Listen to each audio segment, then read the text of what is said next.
Hello, everyone. Welcome to the News Browse News broadcast. CTV News reports that a new wildfire, named the Windy Creek Wildfire, is currently burning out of control in northern British Columbia.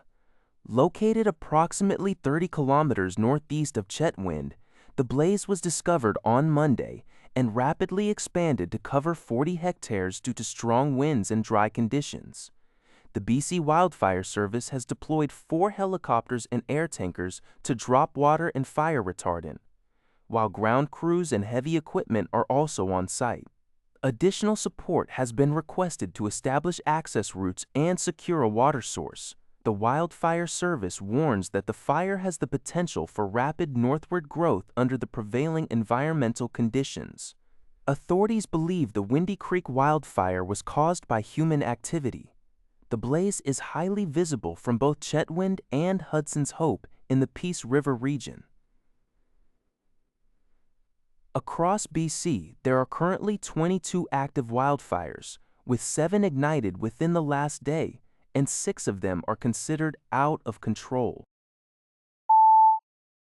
According to TTME News, a recent report by Ontario's Auditor General, Shelley Spence, reveals significant risks to data security within the provincial government.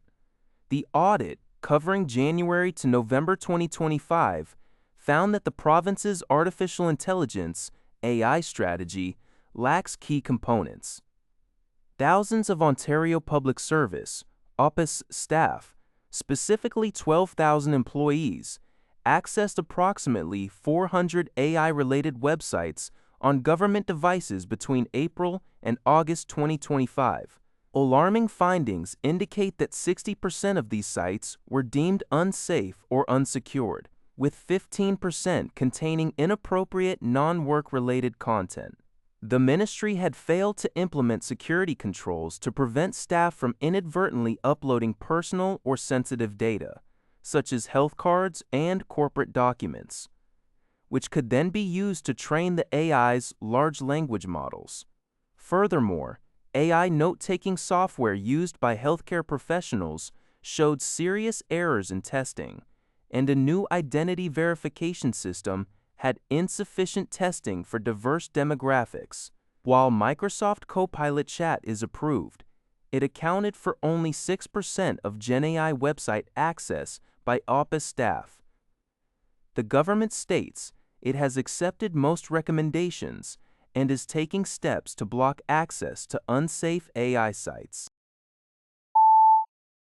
Global News reports that a new Canadian federal law, Bill C-12, has left thousands of migrants in legal limbo, with many feeling completely unwanted.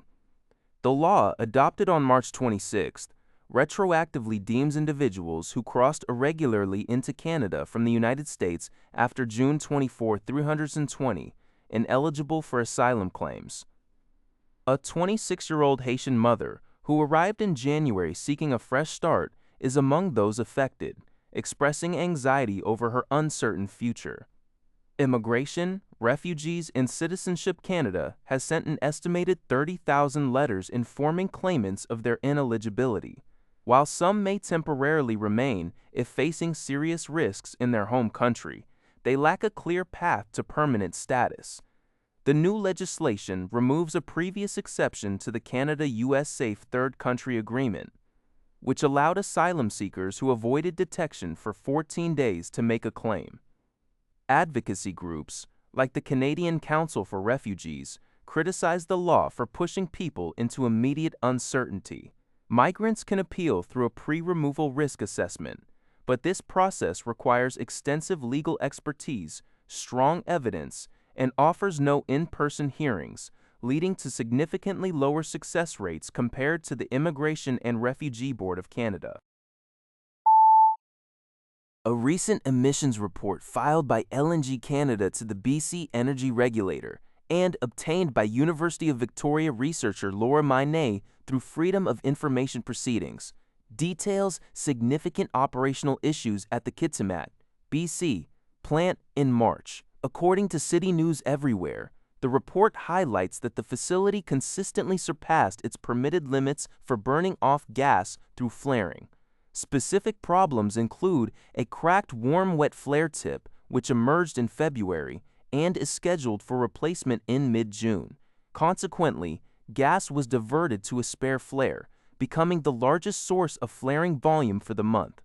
Additionally, an acid gas incinerator on one of two production trains was offline for all of March due to extended maintenance. The average volume of cold-oil dry flares was 3 times the amount allowed under LNG Canada's permit. Environmental groups such as My Sea to Sky are calling for the regulator to hold LNG Canada accountable and consider issuing a stop work order until these issues are resolved and the plant operates within its permit conditions. LNG Canada maintains that flaring is a crucial safety measure, though not intended to be a routine operation. Global News reports that Ontario's special education programs are failing to consistently meet student requirements, according to a special report by Auditor General Shelley Spence. The report highlights a poorly organized system struggling to cope with a 7% increase in special needs students over the past decade, outstripping overall enrollment growth. Key issues include high absenteeism among educational assistants due to stress and injuries, often going unfilled. Furthermore, nearly 60% of teachers reported receiving minimal or no training in crucial special education topics.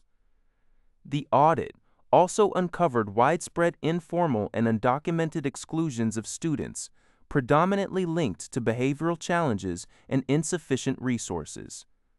Assessment wait times are lengthy at some boards, and individualized learning plans are inconsistently applied and monitored.